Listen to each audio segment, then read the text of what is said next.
Underrated albums, episode 2, with my mate Arno. Hello, Arno. Pleasure. It's nice to see you. It's always nice to see you. Likewise. We haven't seen each other for like 5 years until last week. That's right. Yeah.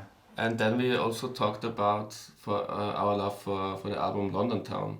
Because I remembered when we used to hang out with each other. On several occasions we talked about it for some reason. Yeah. We always got back to that.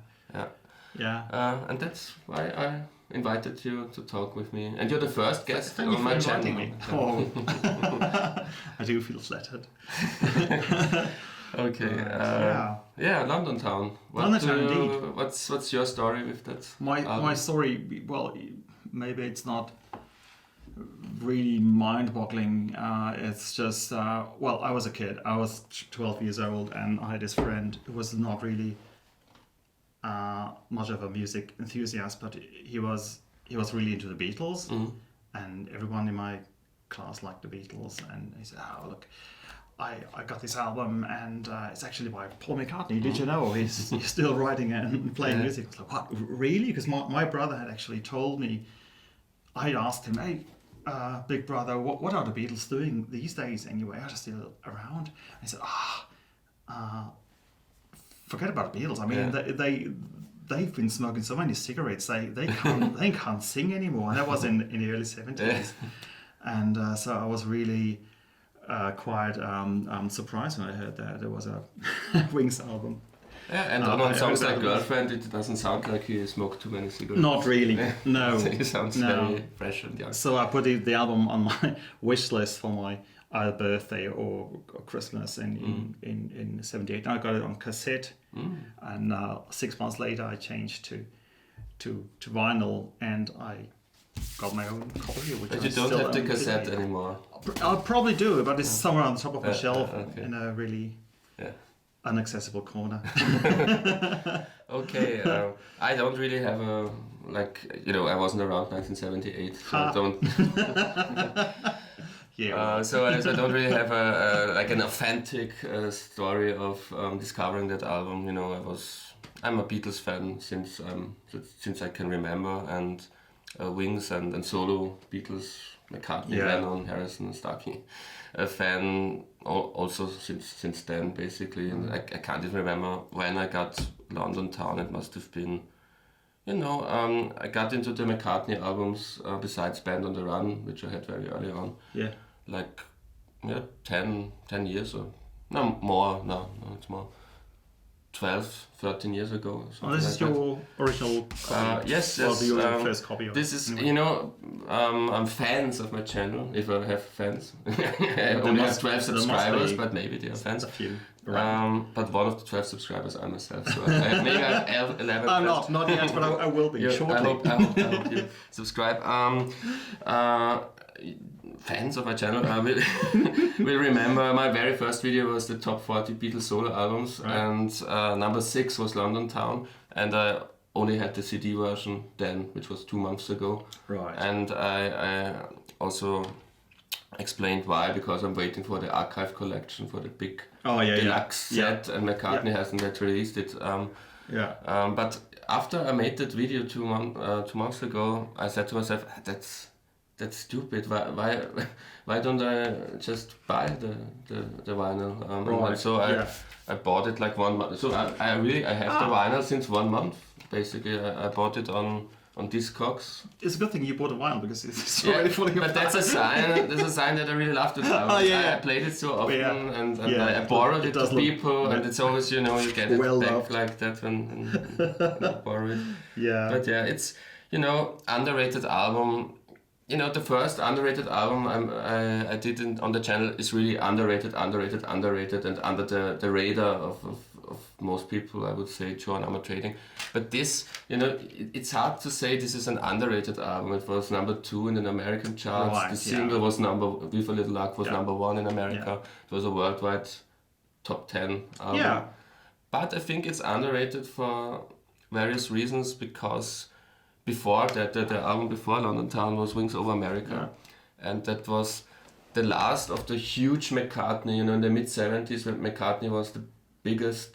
You will remember it. You were around, but he was like Led Zeppelin or something like that. He was really one of the big acts in the mid-70s with Wings, with Band on the Run, Venus, Mars, Wings at the Speed of Sound, and this was the first slight letdown because number 2 in America sounds good, but the 4 previous albums I think were all number 1 in America and in the UK and all around the world. Especially that tour that Wings Over America now I think was called Wings Over the World or something. That tour that was a massive success. And I think one of the things why London maybe has underperformed was that they didn't tour it. I don't think he ever. I'm not sure. It could be that there is. This is one of the only McCartney albums where I don't think he never played any song of that album on any tour. Well, I think the reason may be that Linda was pregnant. Yeah, that's what I want to say.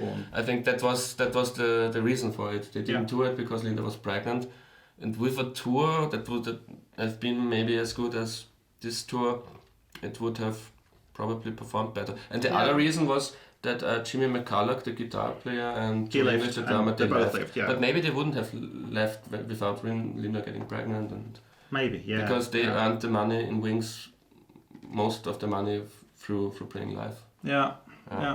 So true. Those were maybe reasons. And the other thing why it's underrated at the time, the critics were pretty negative or mixed. Let's say mixed. Because I said it's so all over the place. Yeah. And I think one review at the time said something like, when Morse and the Grey Goose finally ends, it leaves us with one of the most confusing albums of all time. But that's a good thing. It's not exactly what I was going to say. It's not necessarily a bad thing at all.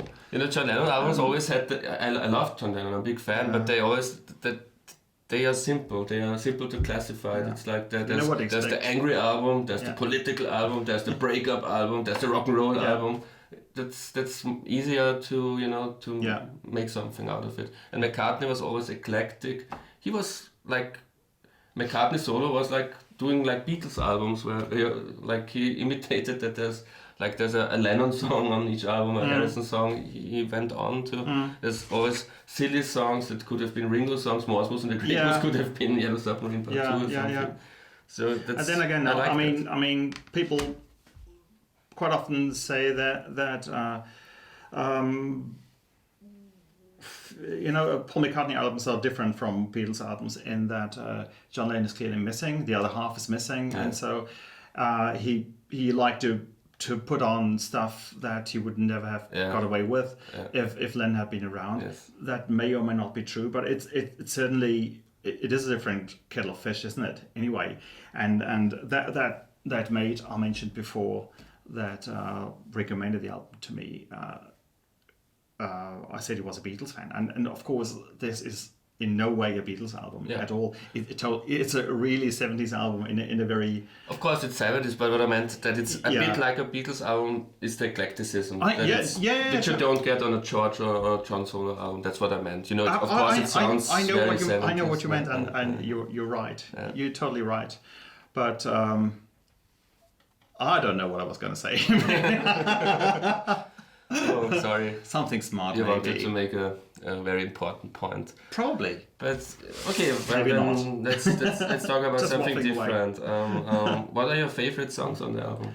My super duper favorite song is Morse. Yeah, of course. Yeah. That's one of the most underrated.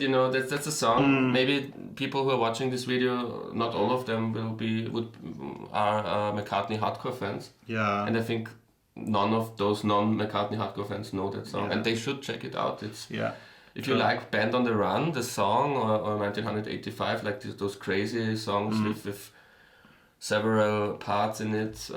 There's so much happening in it. And it's so funny. What a funny background. It's funny, but it's also it's kind of eerie and it's scary. Almost. It's really scary. It's like a prog rock song, but a prog rock song that doesn't take itself serious. Like Emerson, Lake and Palmer and all those bands.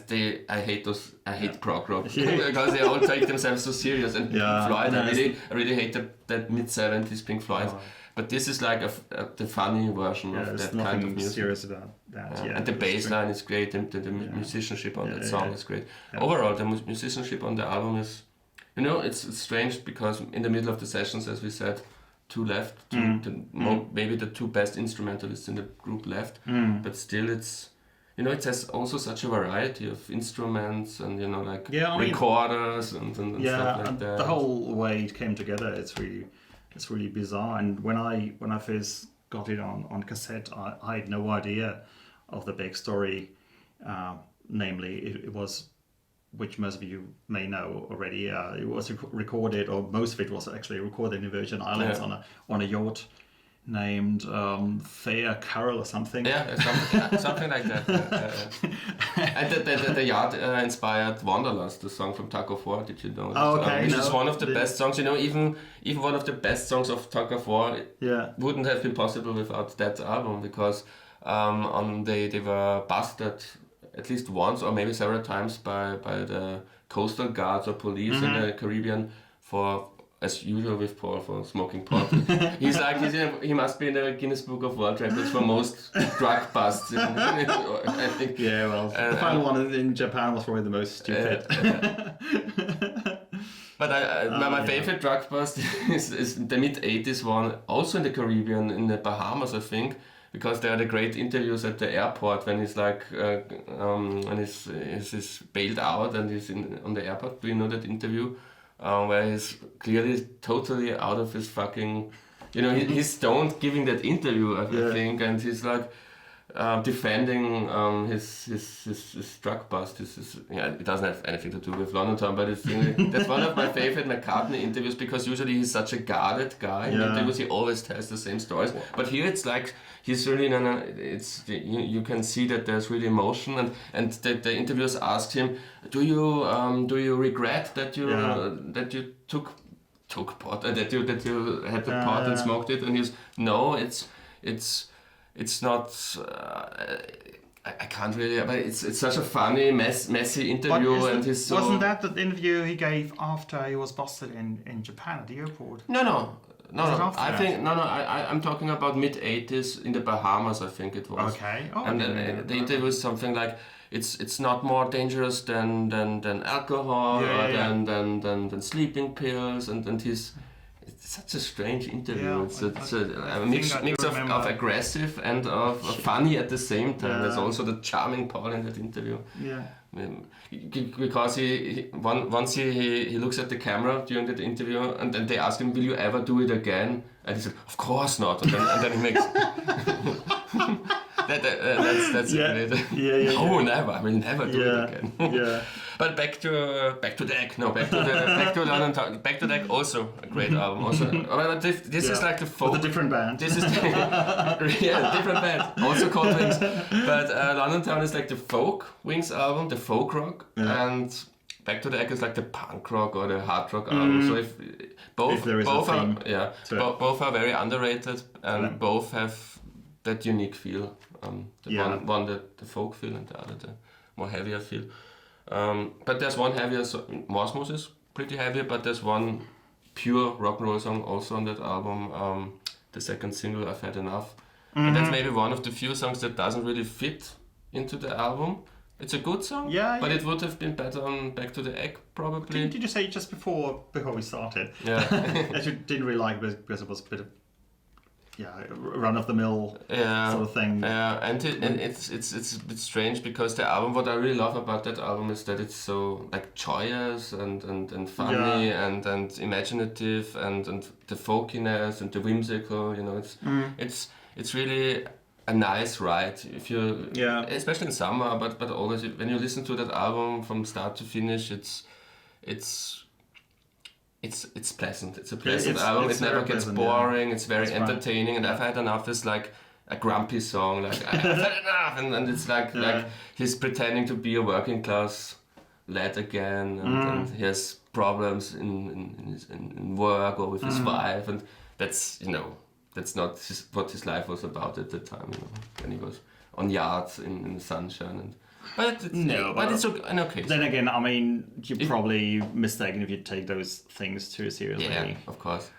and if that's what I want to say, if that's a weak song, then we're talking about a really good album. Yeah, because this is one of my 2 or 3 weaker songs, but I still like that song. Yeah. It's really great. Yeah. It's not like there are many McCartney albums, even good ones, where there's 1 or 2 really, really bad or almost embarrassing songs, but you don't get that on that album. You have 2 or 3 that are not that exciting to me, but it's nothing like I can't say, like the Retro Speedway medley. I hate that.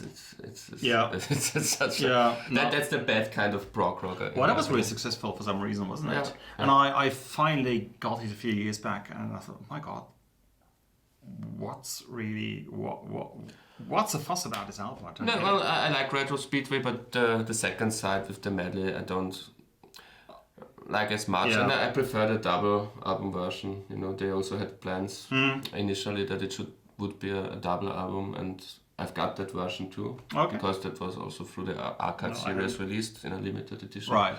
And Retro Speed with the double album is one of my favorites, but you know the single album is not as good. You're right. No, it's not.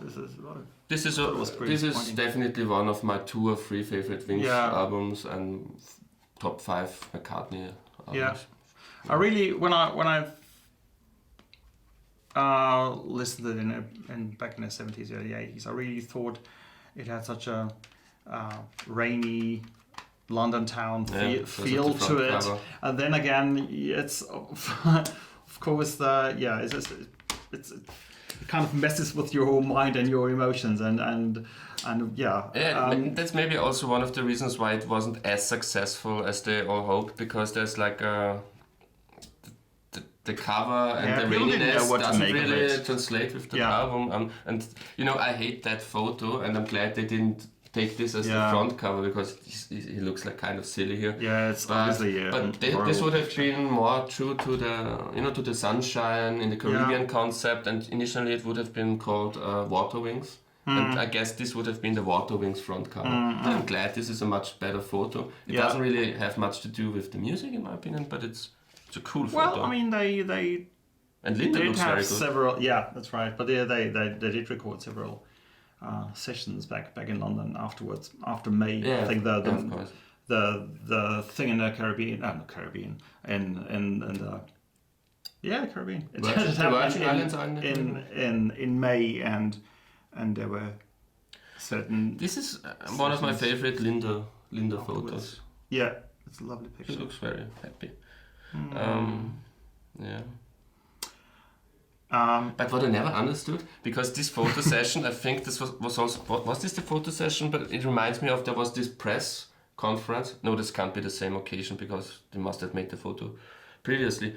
But there was like the press conference when they released it was also here in that near the Tower Bridge. I think this is an actual photo from an actual spot, and I think they probably didn't mess around with the background too much. Yeah, but what I never understood with the press conference that was also held in that area, they eat fish and chips, and I always thought at that time he always said that he was already a vegetarian. But back in those days, vegetarians, I think they hadn't quite. Or maybe it was vegan fish. Fish. They're not really animals. Yeah. And fish and chips. I mean, it's such an abstract thing. Yeah. Anyway, that's why I'm vegetarian, but for years and years and years I continued to eat. But I'm pretty sure nowadays sausages and everything. I know. And he also put out a cookbook recently. Really? With Is it good? I don't know. Have you tried some of the recipes? I haven't tried any of them yet, but anyway, it's all about Linda's vegetarian recipes. She came up with. She made many cookbooks. And yeah, but it's a reinterpretation of the family's favorites apparently. Anyway, he should make more. He wrote a children's book 2 years ago, I think, like Grand Dude. Yeah. Something like that. He should. Why does he? Did you read it? No. I read about it in the Guardian, and they were not happy with it. I think he should stick to music. You know. Why does he? Like art and poetry. He's a very creative person. He wants to be a Renaissance man, I guess. Exactly. But he should make music. Exactly. Just make music, no cooking books. Well, he's British. He shouldn't make. But he probably is a bit of a Renaissance man. I mean, He dabbled in classical music and everything, and if he likes he it. has his mind everywhere. Apparently. Yeah. So. And do we have anything left to talk about? Do we? Oh, what was I going to say? What are your least favorite songs? Another thing that I find quite interesting is the fact that Mull of Kintyre didn't end up on it. Didn't end up on it, and later Paul McCartney was asked in an interview why that was the case, and he said he had no idea.